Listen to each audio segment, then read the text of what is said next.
Hey guys, welcome back to ArtosisCasts. FlaSh has been busy on the ladder lately, as has Larva.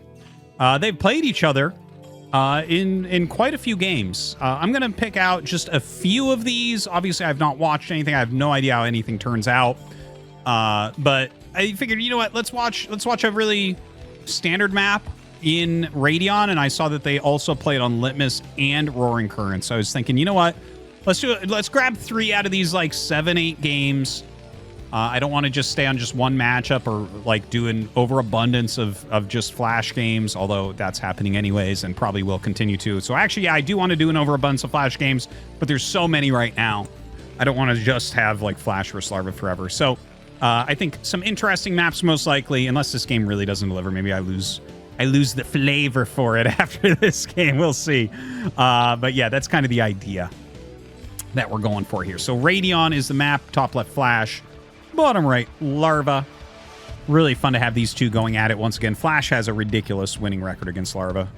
He is in Larva's brain. The thing is that Larva is a really smart player. You don't look at Larva and think, God, his mutas are so good, right? Or like, oh my God, he's so optimized. How do you ever stop that? Right? Those are not the things. Those are the types of things that would do the best against FlaSh. That's why you have someone like Effort, where it's like, okay, does anyone have better mutas than Effort? Maybe, but maybe not. Right? Is anyone better optimized than Effort? Maybe, but maybe not. That's part of the reason why he does so well. But then you get someone like Larva or someone like Shine or just a macro player. FlaSh especially beats these types of players because, yeah, you're really smart, but you're not smarter than him. Yeah, you make a lot of units, but you don't make more units than him. So it's like, okay, well, he's just stronger than you at what you're strong at. Oops. Bad matchup. But, you know, it could be fun. Like, Larva's obviously in very good shape. He's done very well in ASL Season 20. FlaSh is super active right now. Anyone who's thinking that he's not in great shape is crazy. I think we'll probably see him in ASL again soon. But yeah, there we are. We're cross spawns here on Radeon, and this is a slightly faster command center. This is just the racks expand with 1 depot, and it's like if you scout your opponent quickly, you can do this, and it really the difference between 2nd depot and 1 or 2 Marines into command center and this build, night and day. You get into a great position. Okay. Yeah, so there's that. And then Larva's just doing standard. So it's standard versus standard, mostly. So yeah, it's going to take a minute for anything to happen in this game. It's just normal movements back and forth. Look, the Marine walks out, the Marine walks back. Tides go in, the tides go out. You can't explain that. So I want to thank you guys for watching ArtosisCasts.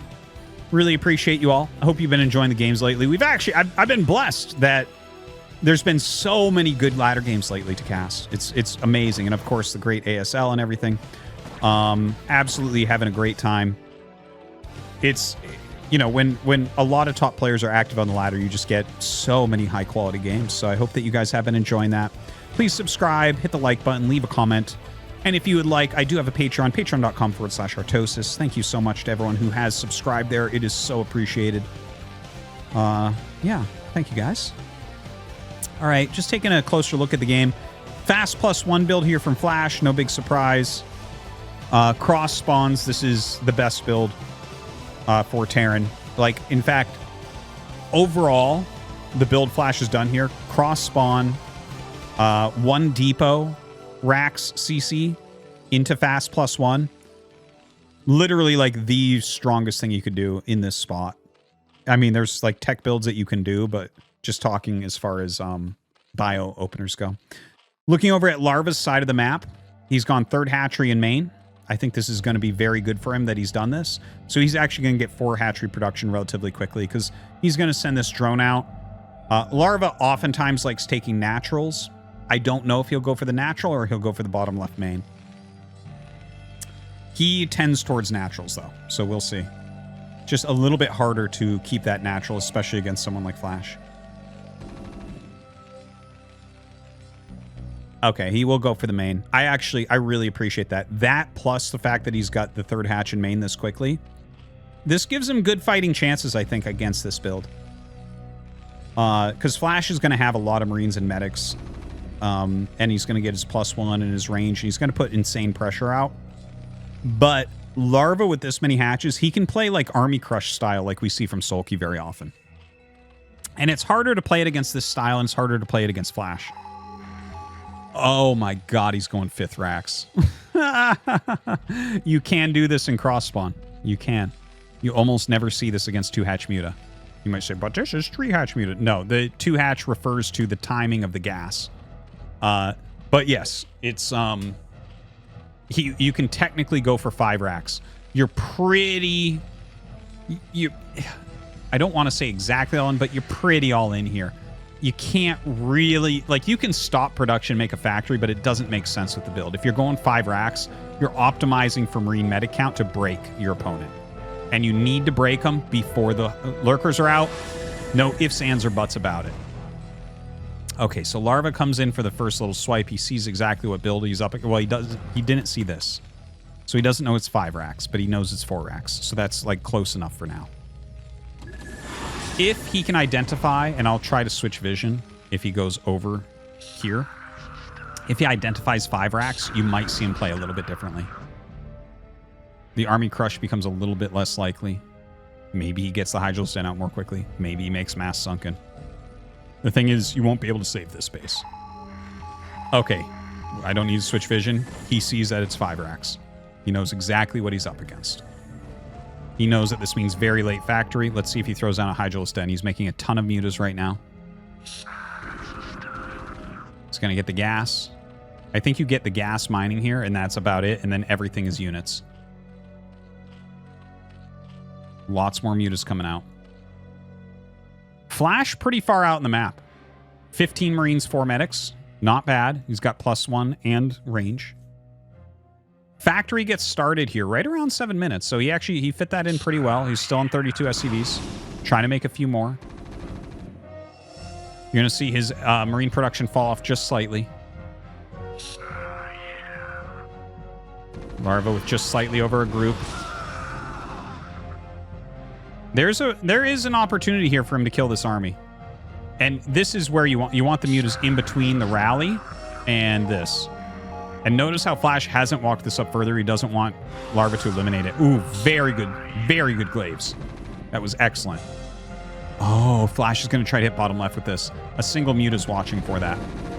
Okay, now he's going to crush this army. You can't wait any longer. You have to crush this, and then the mutas have to go over to the left.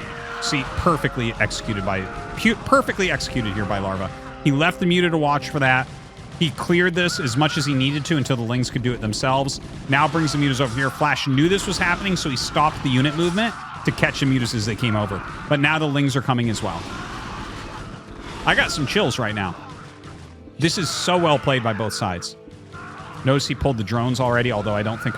Maybe a Marine went up there and I just missed it. That's possible. Sometimes you send like 1 Marine or 2 Marines.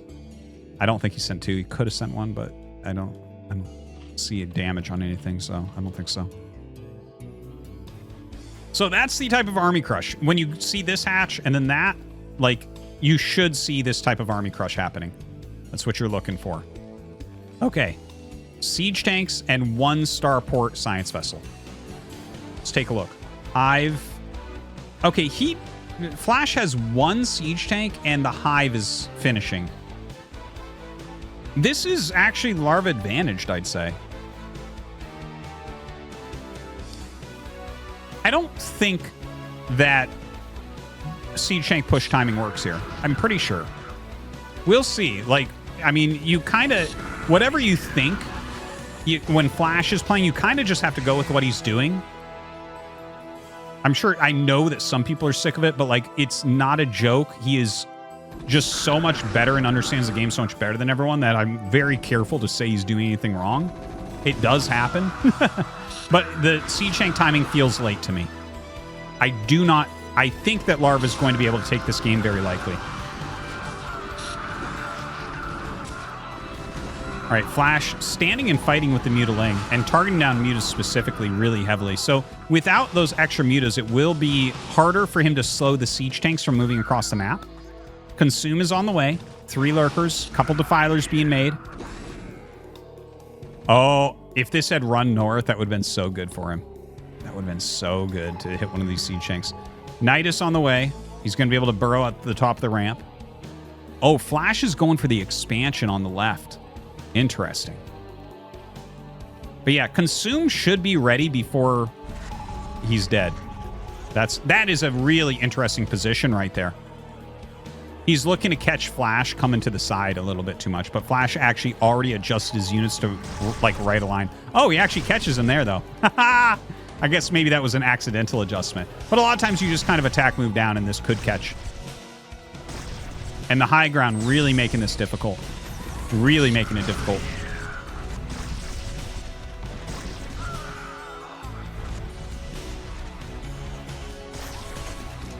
Oh, I can't believe that he has a lurker here and this is ruining stuff. Stealing so much damage, that's insane. Okay, he uses scan here as opposed to trying, you know, to wait for like science vessels or something. But look, Dark Swarm's done. So this is what I was talking about, right? Like it's maybe, I was like, maybe FlaSh knows the timings. Well, he does know the timings. Obviously, this turned out to be a mistake. The siege tank push doing very, very little. But there could be other things going on here as well. He might not have recognized that because he was busy microing. It's better to do the wrong thing well and decisively than to hem and haw and change what you're doing mid-course.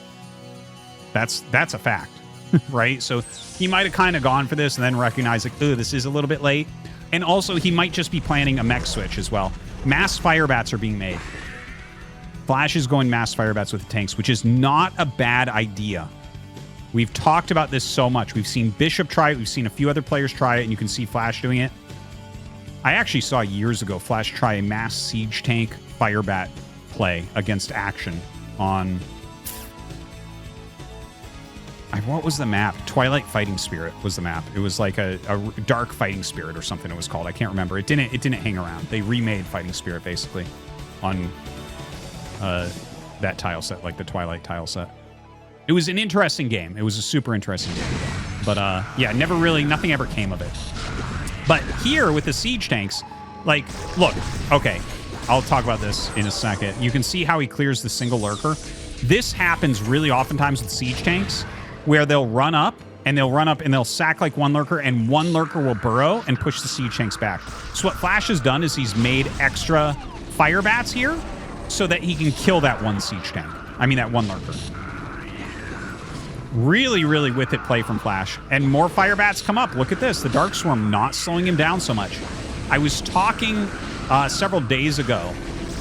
It was a Barracks Queen game where I was talking about you need that little bit extra to win with bio when Dark Swarm comes out. You need that little bit extra. And what we can see here is that FlaSh is bringing that little bit extra with these firebats. This was definitely a better position for Larva. And in fact, he might still win. Like, this fourth base doesn't look like it's going to die. So I think Larva wins this, but like, this is the type of thing I'm talking about when I'm like, you know, that extra quality of the attack where you're bringing something a little bit special that might catch the Zerg a little bit off guard, some sort of tactic or strategy or upgrade or something that changes it into your favor. And I think that we just saw something like that from FlaSh, and it did not end up working all the way. But that's exactly the type of thing I'm talking about. Okay, here we go. Double dropship going to the main base. Units are low right now, so it kind of makes sense. We've had a lot of unit trading. So the 2 dropships actually get in really, really well. FlaSh going after this. Nidus doesn't quite get it. Enough lings are there. Looks like he should be able to get it this time. I think it's worth the sack. Niduses do take a while to build. He should start one immediately here. You do not want to be caught without a Nidus here. He's so low. Look at this. Like, one lurker here. One lurker here. Yeah, he just irradiated the lurker instead of the defiler, which isn't common, but when there's only one, go for it. Yeah, I think he can get down here, and he could kill this hatch before this gets up if he recognizes his advantage. Okay, stims by. Really great snipe. And splits half the Marines up the ramp. Oh my god, that's so smart. Other half behind the minerals just to hide and be annoying. Really, really nice move. Ultra's starting to hatch, though. Still pretty well defended. More bio was sent down. FlaSh with the third base up. More and more FireBats coming out.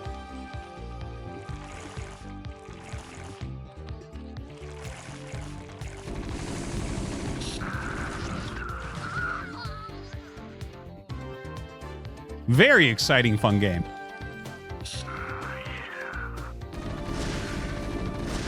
Oh, love this even. Just a little bit more damage, a little bit more annoyance. Okay, Larva now has Ling Ultra Defiler, which is very, very scary. Let's check upgrades. So, he has started another, but he's got 4 carapace, and we got 2 attacks. So that's really good. That's good for FlaSh. Why is my brain freezing here? Yeah. So, like, FlaSh's upgrades, he's kept up how much he needs to. He actually GG's. This wasn't, like, really upgrade dependent. Here, let's just jump back a second in the replay to look at the position. So this is, like, right before the leave. Okay, so he's coming down with a Bioforce. So let's look at the numbers, okay? He technically has another command center on the way, but a Ling is disrupting this. If you look on the map, this is all the units he has on the map. Okay. Let's look at upgrades. Where are the eBays? There's an eBay. He does have +3 attack on the way, so that's good. +3 attack just slightly ahead of +3 carapace, so that's good, right? So right now this is even upgrades. He's retaking a 4th. Now the problem here, if you look at the supply, it's like 51 drones is really scary. 53 SUVs is okay. But he doesn't have anything out in the map. Like, he basically shot all his bullets trying to take down this area. And he got rid of this, and he did a little damage in here and stuff. But he just doesn't have enough left. If your opponent... If you don't have map control when your opponent has both Defilers and Ultras, you lose. Because Defiler, Ultra, they support each other too well. So against Ultras, you need giant groups of bio where they hit critical mass and the Ultras don't win anymore. Against Defilers, you need smaller groups of bio that are spread that can be very maneuverable. Ultras beat smaller groups, Defiler beats bigger groups. Not just that, but you show up and you throw one Dark Swarm down at an expansion and it has to lift, and there's nothing you can do about that. You just can't clear the Ultras under the Dark Storm. It just doesn't happen. So, yeah, FlaSh definitely was in a very lost position here. I loved the game, though. I loved the idea of the extra FireBats when you have the siege tanks, where it's like, it's always like one lurker that pushes them back. So he's just like, yeah, I'll just kill that lurker with the FireBats. Great idea. Let me know what you guys think. Thank you for watching. See you next time.